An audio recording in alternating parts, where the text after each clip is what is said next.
latest trend. This is my audience. Okay. Did you know that the late former president, Jimmy Carter, was the first president of the United States to actually publish a novel? No.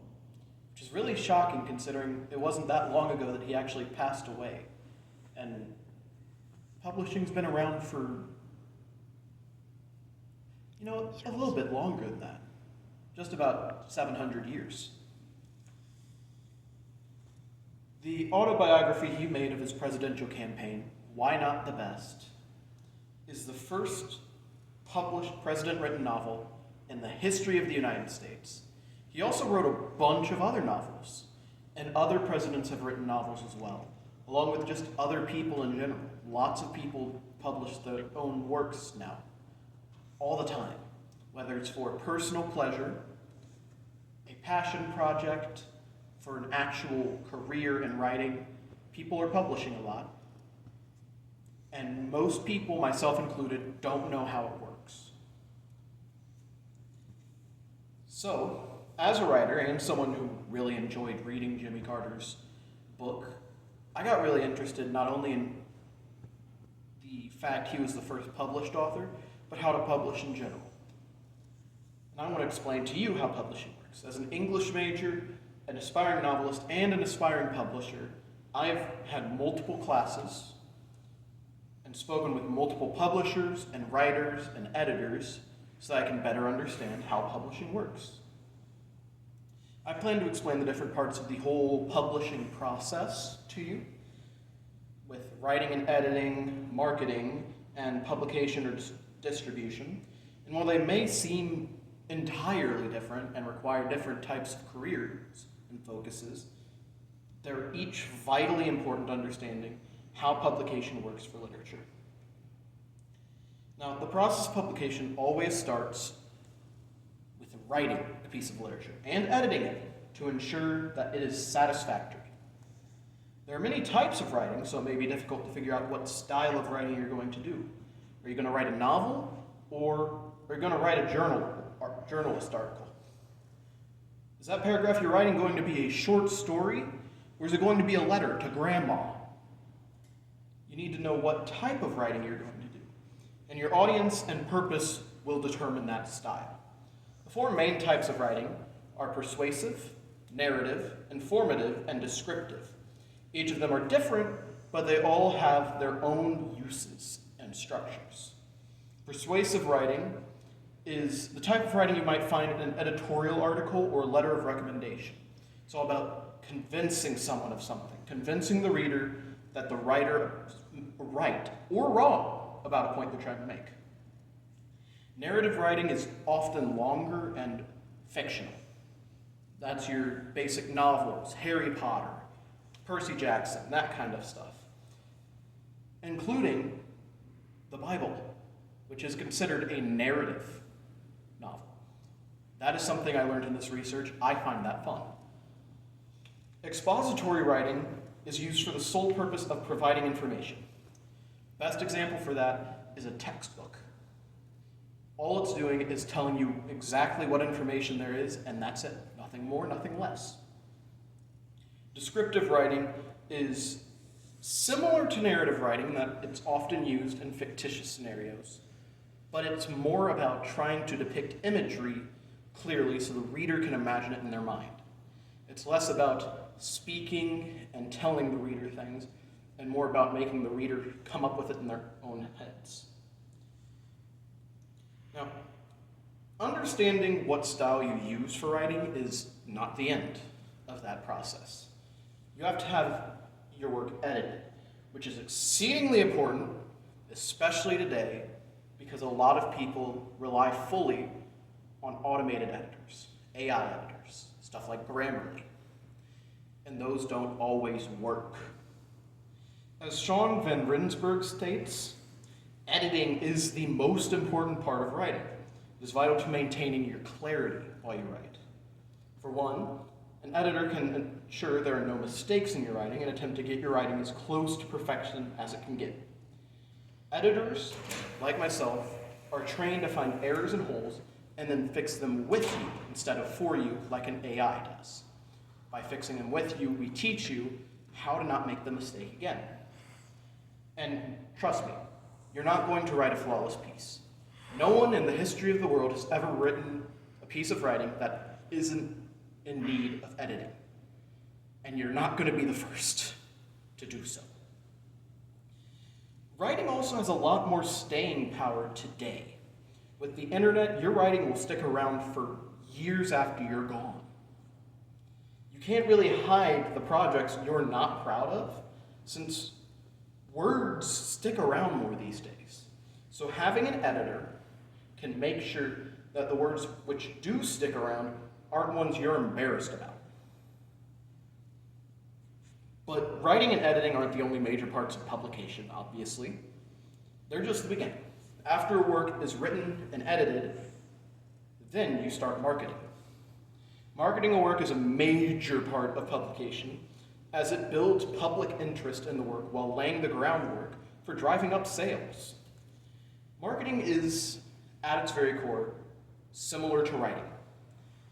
According to Urushi Publications, it's all about telling a story, specifically a story that gets people interested in what's being marketed. For a long time, literature and marketing were diametrically opposed. People essentially thought, oh, you can't market writing, you can't write for marketing, it doesn't work like that.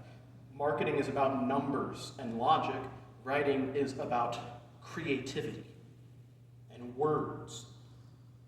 But the past 2 decades, the two fields have joined hands. Online revolution and distribution of literature has led staunch literary protectors against stuff like marketing to soften their position, because all of a sudden things are more accessible. So it would be easier to market while maintaining control over your work. Marketing experts, such as Barbara Stern, have found that trends in marketing and publicizing can be examined better through the lens of literary criticism. By looking at it rather than by the numbers, writing it out into words and examining it, she found that it's actually easier to find trends and predict them. And these changes led to marketing and literature becoming more connected, making it easier to market new literature. And even outside of writing publication, marketing is important for just laying out groundwork for sales. Marketing is all about how many people will buy this. Strategic marketing plans are vital to securing a good amount of future sales for any product, including any works of literature you decide to publish and market in the future.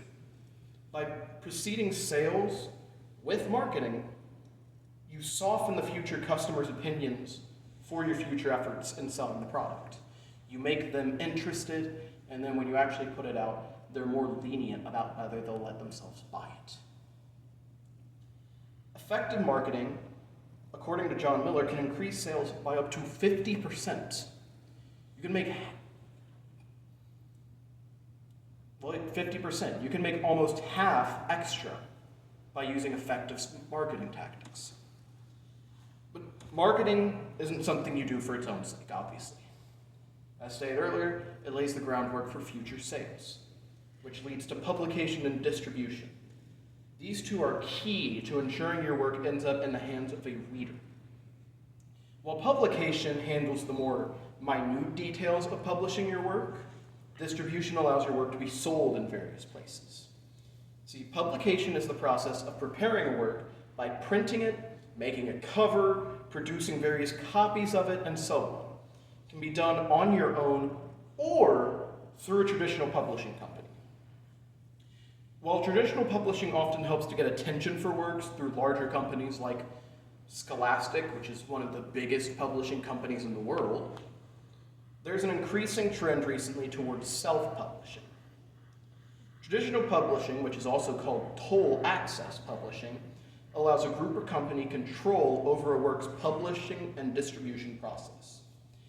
And it moves the risks of publishing from the writer over to the company. So all of the risks inherent with any business, you don't have to deal with them anymore.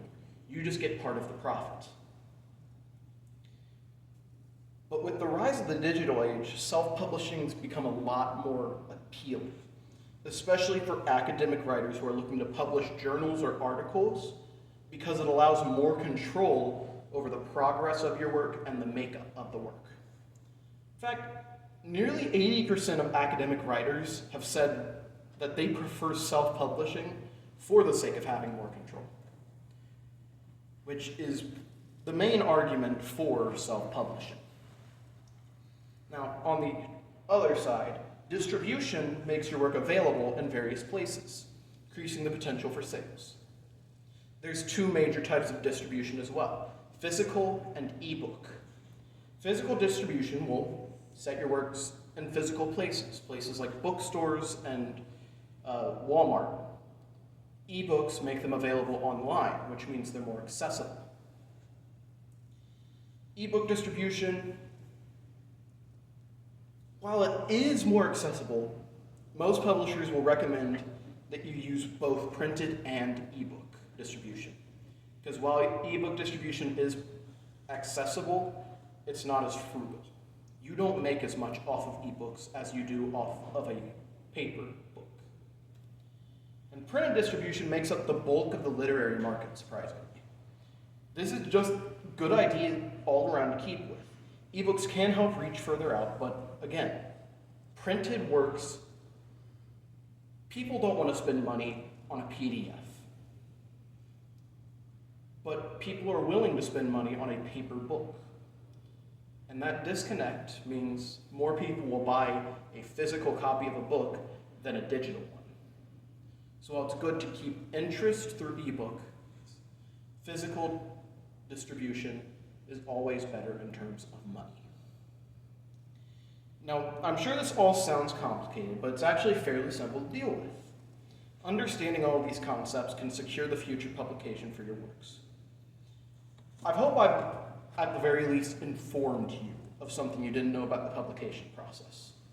With the task of writing and editing a work, understanding the best marketing strategies for you and what you've made, and the actual publication and distribution of the work, publication can seem like a lot of work.